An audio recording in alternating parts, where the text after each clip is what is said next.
could see it in his energy. You could see it in his swagger. He was right with the world, it seemed. He knew it was setting up to be a tremendous day for him personally and for him professionally.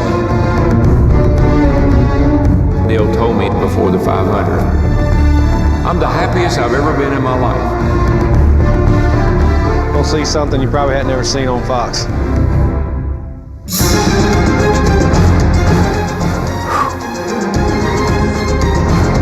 What I thought was the greatest day ever was heading in a direction that would make it the worst day ever.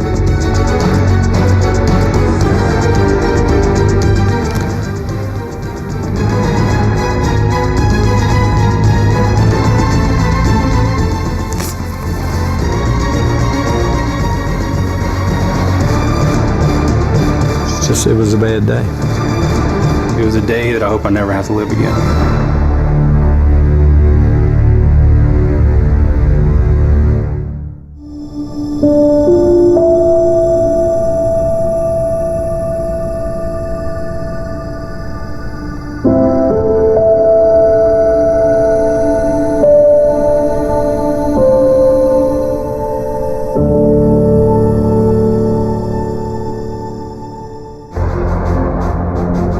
The rising sun shall surely set on days of triumph and tragedy alike. The 2001 NASCAR season dawned like every other, under the Florida sun, where the sport's biggest race of the year was also its first, the Daytona 500. Programs, Soon-Air programs, get your programs! If Daytona was NASCAR's seat of power, one man sat at the head of the table, Dale Earnhardt. Take him to Daytona and let him go on those big banks. He was just magical, the stuff he would do. Dale had a knack for Daytona that nobody else had. The way he could maneuver, he knew what he wanted to do with a race car, he knew where he could put it. People used to say he could see the air, and Dale would debate you with that. He said, I can't see it, but I can hear it and I can feel it. He had an open-face helmet for that reason. To run Daytona and run Daytona really well, you have to have no fear. You just have to be willing to keep your foot in the gas, and you really got to manhandle that car. That's when Dale was at his best. Earnhardt, Daytona. Two words combined to tell a Shakespearean tragedy of sport. Earnhardt won every race there was to win at Daytona, but not the 500. Never the 500. 20 years under an unjust sun. He was frustrated that his career would be measured by somehow there'd be an asterisk next to his career that he never won the Daytona 500, no matter how many championships or how many races he won. At long last, Dale's day in the sun arrived. Here's your finger, everybody. Come on around here, buddy. 20 years of trying, 20 years of frustration. Dale Earnhardt will come to the caution flag to win the Daytona 500. All right. Yes, guys, yes. Yes. You're the greatest, buddy. You're the greatest. You think about moments, and I still can see all those people lining up down the pit lane.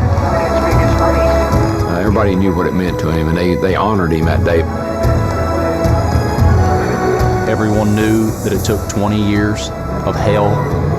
So when he did triumph, it was a weight lifted. It was like there was a 12-year-old kid there. You know, that's what he sounded like. He was just so happy and so relieved and able to just celebrate this great event that he had been talked about not winning for so long. It was a big deal. That trophy right there, my name's on it now. They can't take it off. My car's going in Daytona, USA. I don't care. I love it. I want it to be there. I took me a little spin in the grass so I get the good out of it. You could see it in his face. You could see it in his demeanor. It meant everything to him that everyone said it was supposed to mean. From that moment on, he was right with the world, it seemed. Dale told me in 2001 when we were sitting doing an interview, I'm the happiest I've ever been in my life. How do you feel about Dale Earnhardt? A lot better. I've known you a lot for better so long. today than I did several years ago. because of family, because of my life, because I think I'm a better person than I used to be. I got it all right now, Daryl. I got it all. No, you really do. I'm a lucky man. I have it all.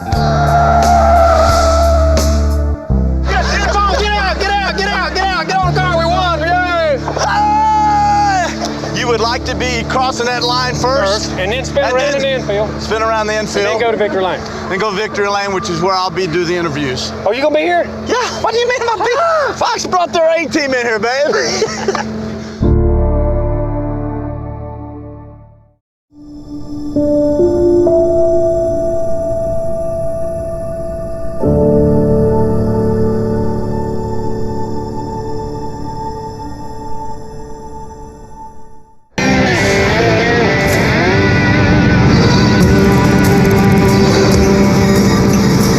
2001 was the start of a new era in NASCAR. For new broadcast partner Fox Sports, Dale Earnhardt was the key to success. Just as Dale's key to success was Richard Childress, his car owner and closest friend. We had a whole lot in common. We raced our way up, we worked our way up to what we got. Nothing was ever given to either one of us. We had a bond and a trust in each other that I think that most men do not have. After several injury-plagued seasons, Dale was finally healthy and a favorite to win his record 8th season title. What people don't remember is Dale raced for about a year with a broken neck. He had crashed at Atlanta early in the season, and it cracked a vertebrae in his neck. And because they said the surgery was risky, he didn't want to do it. His right hand would go to sleep in the car, and I guess that was from pinching nerves, but he would drive with one hand and leave the other one over there on the bar. What people didn't know is after he finished the race, we'd basically have to help him take his uniform off. I mean, he would unzip it, but we'd have to pull it off of his shoulders and get it down to that point. He did not get that surgery done until the season was over. And what they did was when they opened him up, there was a sliver of bone that had been chipped off that was wedged into his nerves. So he dealt with that for 8 months. He told me once Dr. Branch fixed his neck, he said, I'm a new man. In 2000, we came back, I think we finished second in the points, only lost it by a few. And all we could talk about that winter between 2000 and 2001, I felt that we were as prepared to win the championship in 2001 as any year that we had ever been.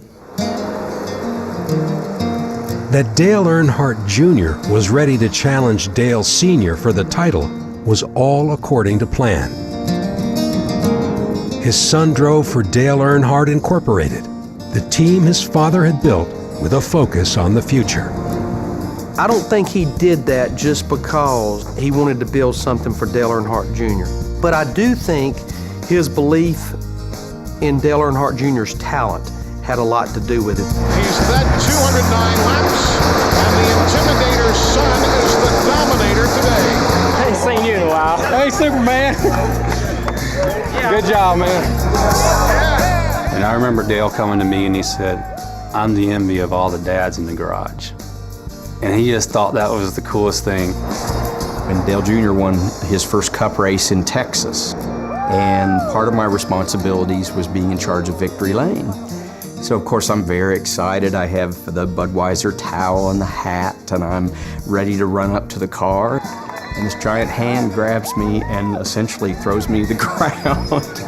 So on national television, there's this red blur and Big E going right past and getting in the car. Of course, that was cool. And now here's the big man himself, Dale Sr.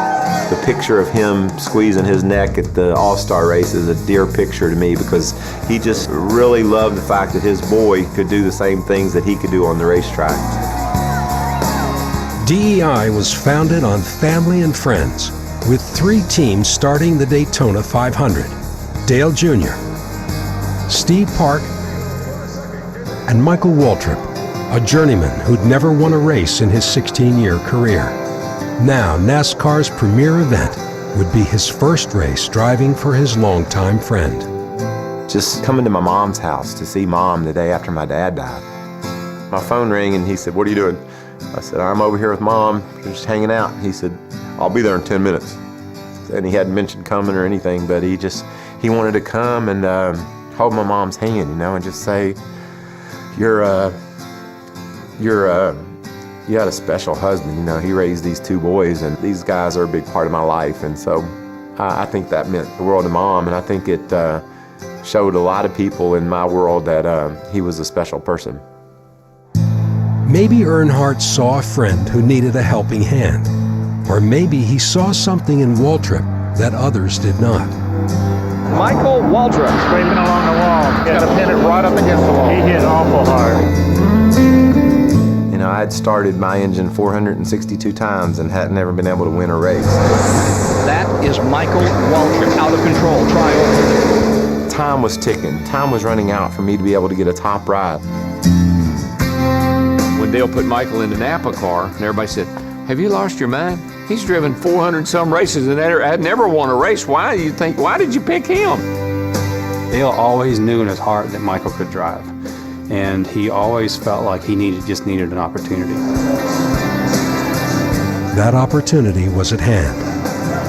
With well wishes and good luck kisses lingering in the gasoline-scented air, engines were ready to start NASCAR's most important day. You're watching Fox Sports, home to the World Series, Super Bowl 36, and now, the 43rd running of the great American race, the Daytona 500. It's like you get the NFL contract and your very first game is the Super Bowl. Hi everyone, Mike Joy with the 1989 winner of this race, Darrell Waltrip, after 17 years of trying, and Larry McReynolds, who's been to victory lane in the 500 twice as a crew chief. Gentlemen, I firmly believe with us going on the Fox network and with the amount of promotion we had done, that we were going to get a very broad audience. So that's why we'd spent so much time with the camera angles, why we'd spent so much time with the audio, so much time with the graphics, so that when the big audience was watching, they went, oh, I get it. It's not just a bunch of rednecks running around a track. This is really exciting. And I kept hearing in my head Bill France Jr. saying to me, you've got to stress this is a sport. And so we had to lay out this wonderful picture about why everyone had fallen in love with the sport, and why they'd fallen in love with the sport were these daring young men who were going to risk everything for glory. Gentlemen, start your engine!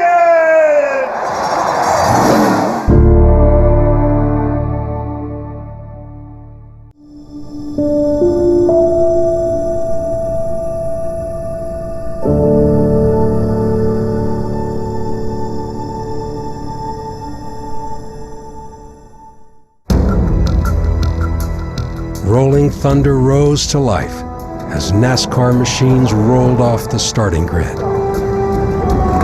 The day's events had been put into motion. Dale Earnhardt is the most prolific restrictor plate driver in NASCAR history. 11 wins and only 52 plate starts. Today chasing his 35th total victory here in Daytona. The plan was simple. He said, me and you and Dale Jr. are going to work together and win this race. Thought sounds great, but it doesn't sound very realistic. There's 40 other cars that are going to try to be messing that whole plan up. At Daytona, you can plan who you want to run with and who you want to draft with, and then they wave the flag. this vehicle is in. The 43rd annual Daytona 500 is set to get underway. Terry Bradshaw waves the green flag. We're racing. When the race started, my car wasn't exactly right. It was loose, and so I needed to work on it. Look at Mikey. He's got a handful. That's what we call a handful. When you get the wheel pulled way around there like that, he's got a handful of steering wheel. I can't help but notice the front of the roof here on Earnhardt's car. It's like it's buffeting. It's because Rusty Wallace, the car in front of him, with that roof flap across the roof, or that roof fin, it's putting dirty air, and it's making the air on Earnhardt's car mad. It don't know what to do. Here comes Earnhardt down the inside. Under Marlin, 3 wide through the tri-oval, and he almost took the nose off Marlin's car coming back up. I believe Schrader led that lap. He did. Good man, Schrader. The first 150, 70 laps, basically, I saw them, but we really there's too many cars. We never could really get together and team up. Look at Earnhardt. Right down to the apron to take the lead. With Jeff Gordon pushing him in the 24 car, Dale Earnhardt Jr. in the red car, the 8 car pushing with him. Dale and Dale Jr. got to the front in a hurry, and I kind of rode in the middle of the pack for longer than I wanted to. Then the crew made some adjustments and made my car right. I could drive the heck out of it. Looks like a wall trip up the middle. Hey, we hadn't talked about Uncle Mike all day, and there he is. Come on, buddy. Give me a chance to talk about you. There's one time during the course of the race that all 4 of us were running 1, 2, 3, 4. Me, Dale Jr., Steve Park, and Dale. Pretty impressive. All 3 of them DEI cars up there in the lead. I've been in so many things in the last 25 laps.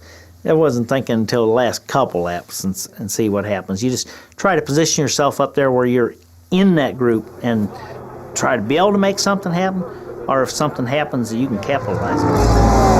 Against the big one, it's what we've all been fearing. This kind of racing is going to happen. A horrible crash on the back straightaway that began when Tony Stewart got turned sideways against the backstretch wall number 20.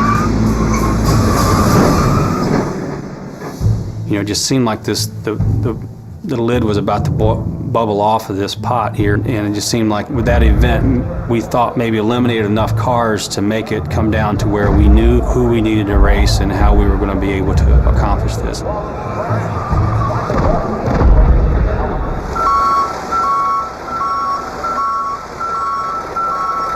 A lot of good cars got taken out in that big crash.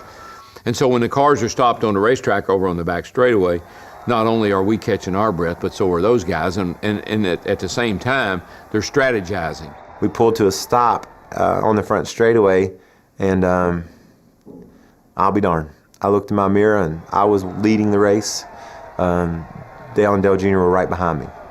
And I thought about his plan, you know. I know he's a great race car driver and a champion, but this is crazy what he called out. Junior was sort of philosophic. It was kind of strange because he got on the radio and told the crew, he says, no matter what else happens, he says, let's be thankful, because he said, we've had a great week, we've had a great race, and we're so lucky that we missed that crash. I remember him coming on there, and I can't remember if it was before or as soon as the wreck happened or during the red flag, but he said, Richard, if they don't do something to these cars, it's going to end up killing somebody.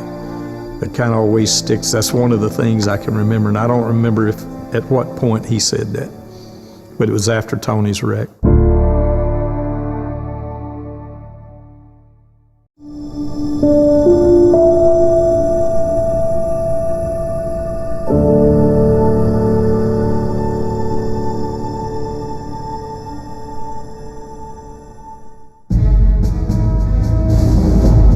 The 2001 Daytona 500 had already revealed the brutal nature of the day's close-quarter bumper-to-bumper banging and bumping. In the final laps, Dale Earnhardt would battle not for victory, but to protect his team. Green flag. There's one point during the race after the red flag where I felt like he let me in line. And I remember thinking, that's never happened before. I know he's never let me in line. I don't think he's ever let anyone in line. You got to have nerves of steel, folks, to see what these guys saw just now, these cars all flipping and flying through the air and hop right back out there just like it never happened. I was leading the race. My car was handling perfectly. Dale Jr. was pretty safe as well because he had Dale behind him, and Dale was just pushing Dale Jr. and me. So us two had it made, basically, and Dale was in a mess. Whoa! Look at Earnhardt. Sterling got into Earnhardt. Dale is doing everything he can to keep Sterling behind him because Dale knows that Sterling's got a fast car. You never saw Dale Earnhardt Sr. do anything but drive offensively. But in the closing laps of that 500, we saw him on defense. You know he wanted to win another 500, but I think he was going to be perfectly content running third that day. This is when we're going to find out. We're coming around for the white flag. And I thought, if this motor doesn't blow up and the tires don't blow out, I'm going to go down there and make 2 lefts, and I'm going to come back and win the Daytona 500. Make that back straightaway wide, buddy. Get all over the place. Come on, man. Come on now. Watch the mirror. Watch it. He's going to make a run inside. I kept trying to tell Dale Jr., just stay on Michael. Sterling started coming, 36 started coming, and all of a sudden there was a lot of activity around Dale for 3rd place. Atta boy. 3 wide behind them. You got him, Mikey. You got him, man. You got him. Come on, man. Last lap at Daytona. Everybody's arguing over space, trying to get your nose in there. If you get your nose in there, maybe you can make the rest of it fit.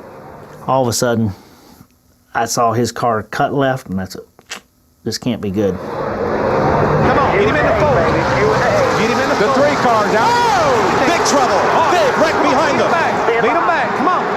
To the flag. Come on, Mikey. You got it, man. You got it. You got it. You got it. You got it. Michael Waltrip wins.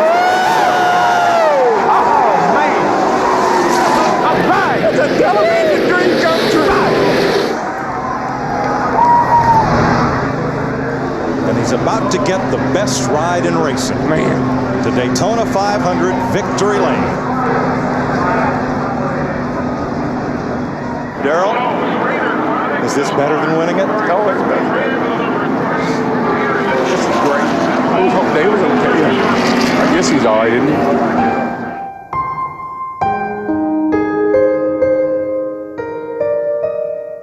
Our car came to rest. I'm thinking, wow. I said, I'm gonna go over and just shoot the bull with Dale. Mikey and Junior run 1-2. He got crashed protecting 3rd on the last lap, so he's not gonna be in the best mood, but he's not gonna be that friggin' mad. So when I went up to the car and took the window net down,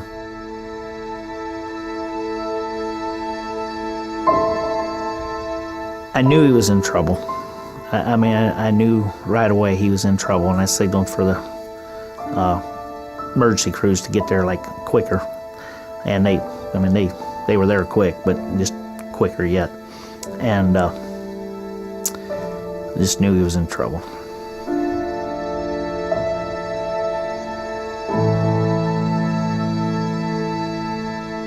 I remember when I seen the wreck happen, I just jumped down off the toolbox, yanked my headset off because I knew we had a good shot at winning, and put my headset back on and hollered at Dale. I said, Dale, you all right? You all right, Dale? 2 or 3 times. He never did answer me. So I turned over to Mike Skinner's channel and I said, Mike, stop over there. They'd done took the checker by that time and was headed down the backstretch. I said, stop there and make sure Dale's okay. Make sure it just didn't undo his helmet and got out. Let me know if he's out of the car or whatever. Skinner come on there, he said, you better go to the infield care center. He said, boy, he doesn't look good.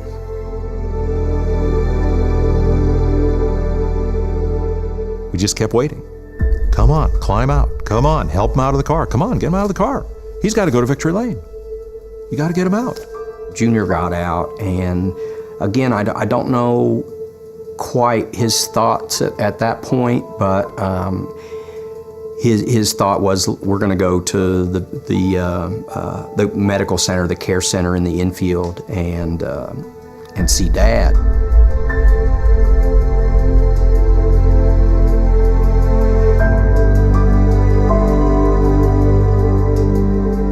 Junior went in, and he went through and just caught Kenny Schrader's eye just for a split second, and he said it was really then that he knew that something was seriously wrong. I go to the bus, I get Teresa, Jimbo, the bus driver's with us, and that's when they just got the new infield care center, and we went into there not really thinking, anything. We get there and they're taking him straight to the hospital. So now we're getting antsy. Okay, something's up.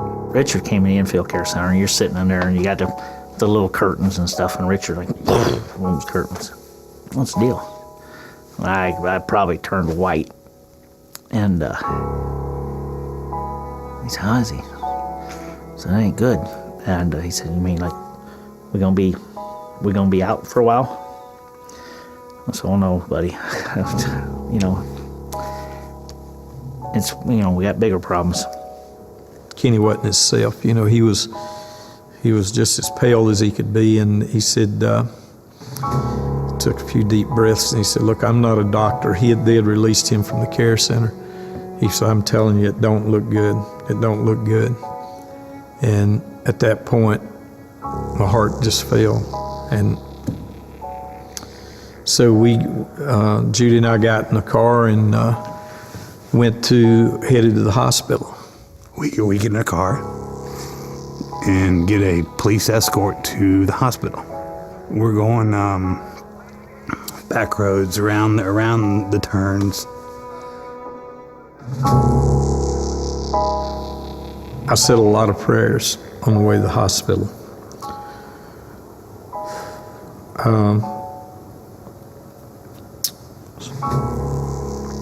all I can say. While we're dealing with that, somebody's won the race and he's going to victory lane.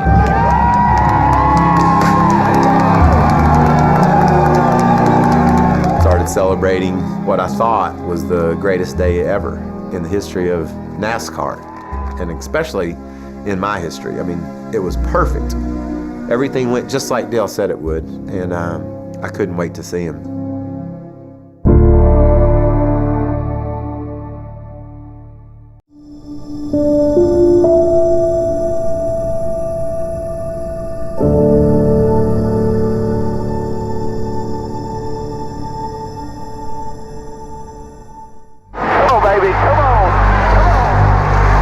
Michael Waltrip drove to the winner's circle to celebrate victory in the 2001 Daytona 500.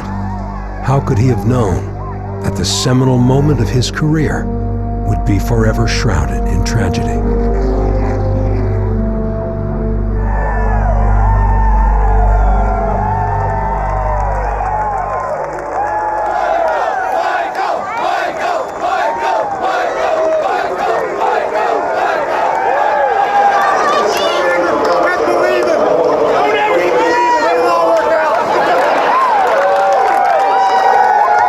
Amazing.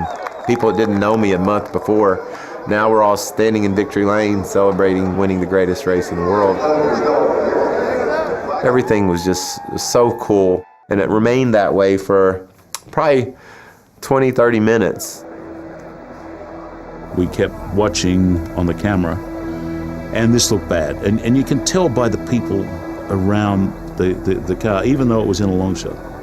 Then the ambulance came up, and then Dale was taken out and placed in the ambulance. And then we watched the ambulance going to the hospital, and the ambulance was traveling virtually at walking pace, which meant either a broken back or death. Okay, another subject. Michael Waltrip finally gets his first win after all these tries. Any reaction? I'm very happy for him. I just wish he could enjoy it a little more because his boss is not there to help him. Okay, we just got word that they had trouble reviving Dale. While Earnhardt's driver Michael Waltrip celebrates, Dale Earnhardt rides the back of an ambulance to the Halifax Medical Center. The last thing you want to do is overstate the drama of the situation, and yet you don't want to understate the possibility that things could go really bad. I was in victory lane, and everybody, obviously, there was a lot of celebration, a lot of happy people, and everybody seems to be just overly elated, and Michael's got the trophies, and Michael's being Michael. What was beginning to be more and more odd is no Earnhardt was there. And I remember thinking, where's Dale? I mean, how come he's not here yet? And Dale Jr., how come he's not here? I'm sure they're coming, right? John Graham, who is the president of the racetrack, came over and he said, "Hey, who's going to accept the owner's trophy?" And I said, "Well, Dale will be here any minute. Just Dale or Teresa, one of these, somebody will take the trophy." And he says, "No, this is Dale's. They're taking Dale over to the hospital." So for the owner's trophy, John basically did the victory lane interview with me, and then he had me stand in the pictures. As soon as we got done with that first photo, I looked over and Ken Schrader walked into victory lane. Mikey, he just won Daytona 500. What a big deal. That was such an important moment for him. I love Mikey like a brother, and I wanted to tell him what I thought the deal was. He made fun of me all the time, you know, about not winning, and finally there's somebody I know coming to say congratulations. I saw him and I said, "Can you believe it, Schrader? I won the Daytona 500." And he just grabbed me and said, "It's not good." And I was like, "Well, it's not really that bad that I won the Daytona 500, is it?" I just told Mikey that, you know, that I was awful happy for him and stuff. But no, listen, Mike, we got a big problem here. I'm extremely worried about Dale. I remember him looking at me, you know, and it's just like it didn't register because, you know, he's waiting for Dale to come in. And so that pretty much told me that, you know, the celebration was over. You know, what I thought was the greatest day ever was heading in a direction that would make it the worst day ever. By then, I don't know what to do. I'm wanting to go to Victory Circle, but I don't know if I should. And we're on a quick off. The race went long because of the red flag, and we were at the top of the hour, and so we couldn't stay and give a report about it. Nobody knew anything. Everybody was real hush-hush about it, and nobody was telling us anything, so we had to go off the air. Well, thanks, John. We all knew Michael Waltrip had a fast car here in Speed Weeks. I tried to get both Larry and Darrell to concentrate on the win, on victory lane, on analyzing the race and what had happened, while I tried to piece together all the information we had so that we didn't say the wrong thing, but we also didn't go away leaving people to think that everything was all right. We're jubilant for the Waltrips, and our prayers are with the Earnhardt family. John? I was going to go to Victory Circle, but my friend Andy Casposito, he's a deputy sheriff. He was going to take me down through the crowd to get to Victory Circle. So when I take off the headset and I turn around, he's standing at the top of the stairs shaking his head. And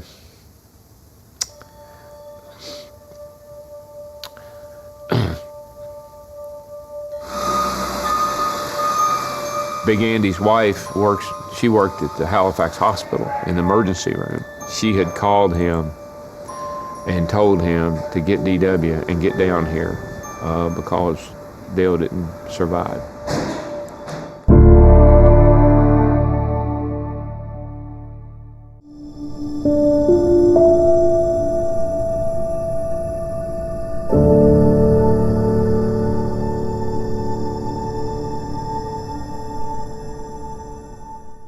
Daytona had reached the crossroads. One road led to victory lane. The other carried a life in the balance. The sport's biggest day had become a cacophony of celebration and sorrow. I didn't know what to do. Even to this day, I don't know why I went to the hospital. I really don't.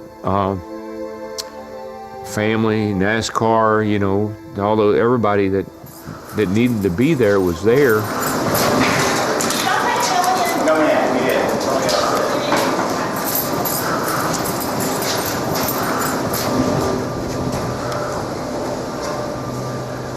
We're just in the emergency room. We're inside, and it's not a waiting room outside. We are like inside. We're not in front of Dale. They got Dale screened off and everything. So, but we just know it's not pretty. I can't remember everyone that was in the room, but whoever came in, I think it was a doctor, came in and said we had lost Dale.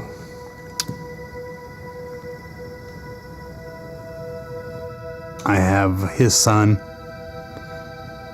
standing next to me. There's nobody in this room. So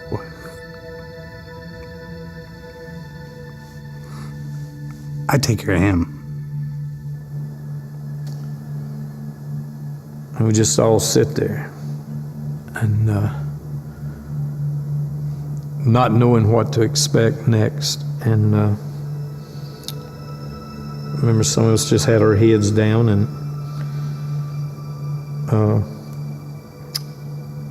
it was a bad day.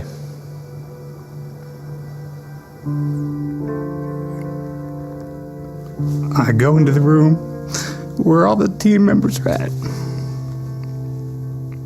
And I remember just looking at all of their faces and just this junk. So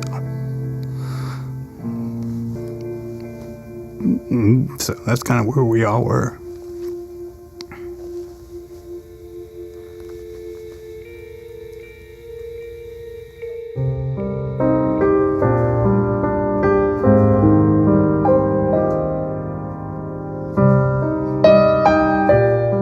I believe I thought about Michael when I left the hospital. I thought, oh my gosh, wonder if he knows, wonder what he's doing. Buffy was dealing with it all. You know, Buffy was talking to NASCAR and talking to the family, and so she was doing a job, an admirable job of making sure none of that got to me.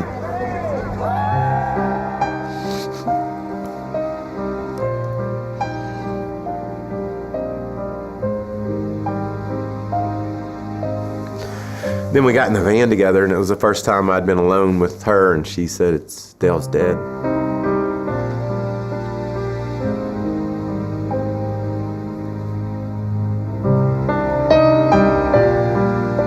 I started wondering how I was supposed to feel at that moment, and I haven't stopped wondering since.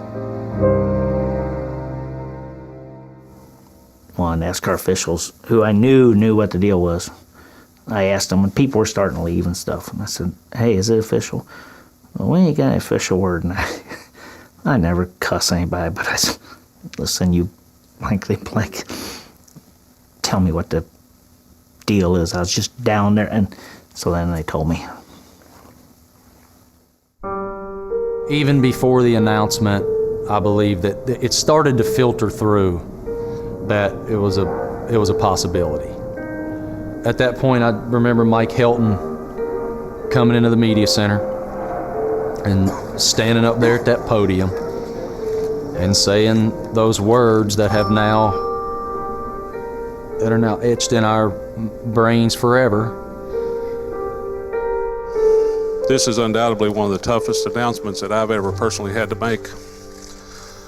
But after the accident in Turn 4 at the end of the Daytona 500, we've lost Dale Earnhardt. Those words were impossible. I remember walking out in the garage and crew guys and people that had been in the sport forever hugging and sobbing. It was the most surreal scene because people were basically walking around in a daze. It couldn't happen to him. You know, it had to be close to 2 hours after the race when we finally made it to the motorhome, and I think I asked him, I said, you want me to come over? You want to come over here? And he said, no, I just want to be alone. Because that was hard for him. Because Dale had, done, that win meant so much. And to have it, to not be able to share that with Dale, who gave him the chance, and to first win of his career, Daytona, and he's sitting in his motorhome crying.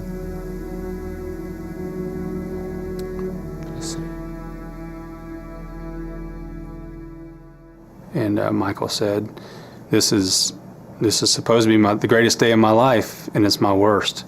And all I could say through being choked up, and all I said is, Dale knew. Dale knew you won that race. That's all you can say. So. All night Sunday night, I never slept, trying to figure out how this could happen, why it happened, what was next. We lost what I would call our franchise of RCR. I'd lost a very, very close friend that hurt worse than anything. And lost my hunting buddy.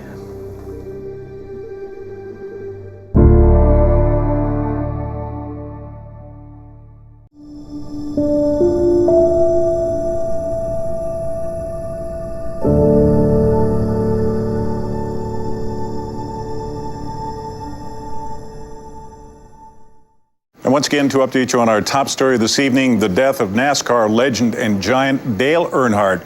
At 49, he has died as a result of injuries sustained in a crash on the last lap of the Daytona 500 at the Daytona International Speedway.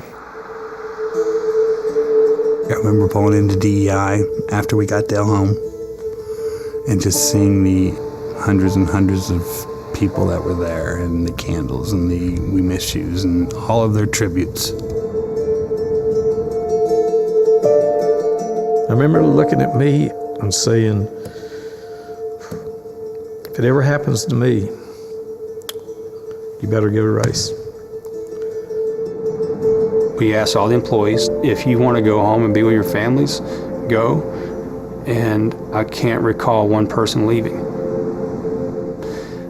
Their way of overcoming it was to start worrying about Rockingham. I'd like to ask you to do something. I'd like to ask you to take the hand by the person beside you. Lord, our hearts are hurting. We've lost a great friend, and it all seems so unfair. People ask us, how can we go out and race today? We can do that, first of all, because we know that's what Dale would want us to do. And second of all, because, Lord, we know without a doubt that he is dwelling in your house and will forevermore. Amen. 1 week after a sport's darkest hour, DEI driver Steve Park rose to the moment. Here they're going to come to the line. It's going to be a photo finish. Park has the run off the high side. He clears the body, and Steve Park scores the second straight win for Earnhardt Incorporated. Boy, and that team, they needed that.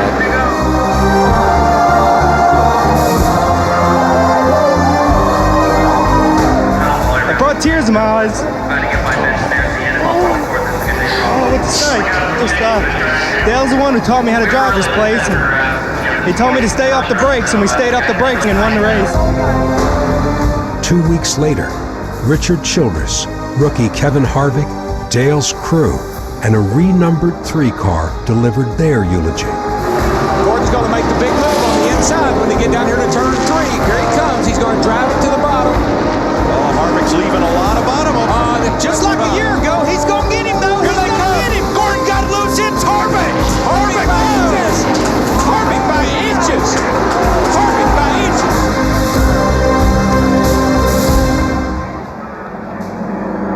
When NASCAR returned to Daytona, a son carried a message to his father, and perhaps a father carried his son.